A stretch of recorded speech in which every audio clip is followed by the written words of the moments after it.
perjalanan KPU RI pada tahun 2021 tak terlepas dari peristiwa pandemi COVID-19 yang belum berakhir. Torehan tinta sejarah, tepatnya tanggal 6 Januari 2021 adalah momentum penting dengan dilantiknya Bernard Dermawan Sutrisno sebagai Sekretaris Jenderal KPU RI, menahkodai Sekretariat Jenderal menyiapkan profesionalitas kesekretariatan Komisi Pemilihan Umum khususnya menghadapi pemilu dan pemilihan serentak 2024.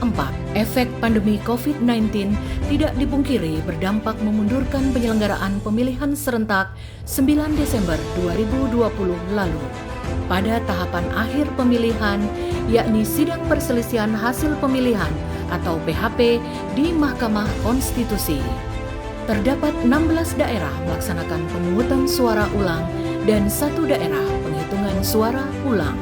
KPU bekerja sama dengan Kementerian Kesehatan dalam penanggulangan pandemi COVID-19, Kementerian Koperasi dan UKM dalam dukungan pemulihan ekonomi nasional, Badan Siber dan Sandi Negara terkait perlindungan informasi dan transaksi elektronik, dan Maskapai Garuda Indonesia tentang dukungan logistik guna menghadapi tahapan pemilu dan pemilihan serentak 2024, dan berbagai pemangku kepentingan lainnya. Dalam membangun etos kerja yang transparan dan bebas korupsi, KPU dan KPK juga bekerja sama menggelar BIMTEK program anti korupsi, diikuti seluruh satuan kerja KPU RI, KPU Provinsi, dan KPU Kabupaten Kota. Sebagai wujud transparansi, KPU juga memberikan pelayanan informasi bagi masyarakat melalui Pejabat Pengelola Informasi dan Dokumentasi atau PPID yang saat ini sudah dapat diakses melalui ponsel atau website PPID KPU seluruh Indonesia. Selain itu, KPU juga menyerahkan data hasil perolehan suara pemilu 2019 kepada stakeholder terkait, Kemendagri, Bawaslu, DKPP, dan Arsip Nasional, serta partai politik peserta pemilu 2019.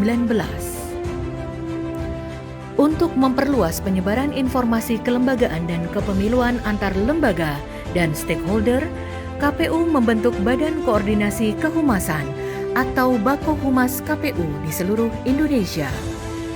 Dalam menghadapi tahapan pemilu dan pemilihan serentak 2024, KPU RI juga rutin melakukan rapat dengar pendapat bersama DPR RI dan pemerintah sepanjang tahun 2021.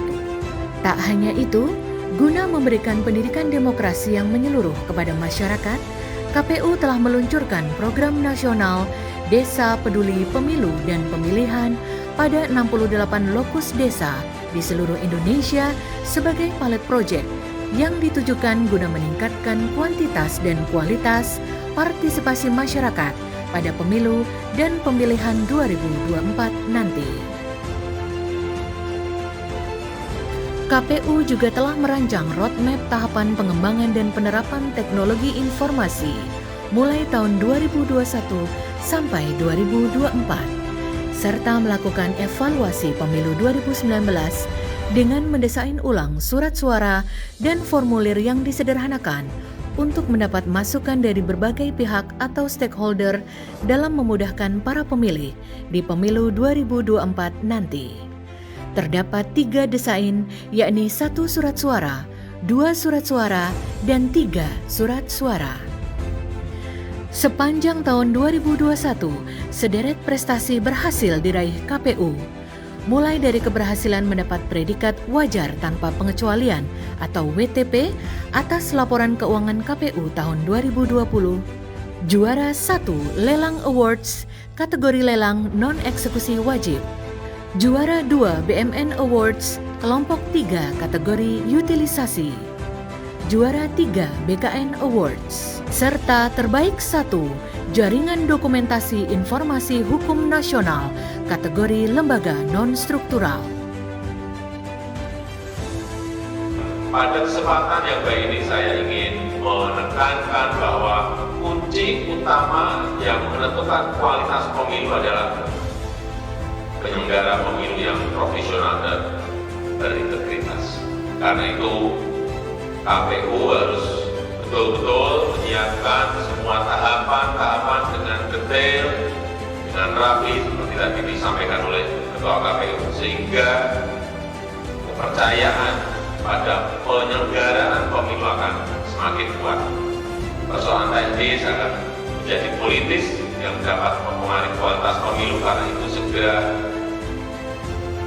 harus dilakukan langkah-langkah perbaikan mulai dari aspek manajemen teknis seperti perbaikan kualitas daftar pemilih tetap DPT, kemudian manajemen kerja KPUD dan KPPS sampai dengan teknis rekapitulasi suara.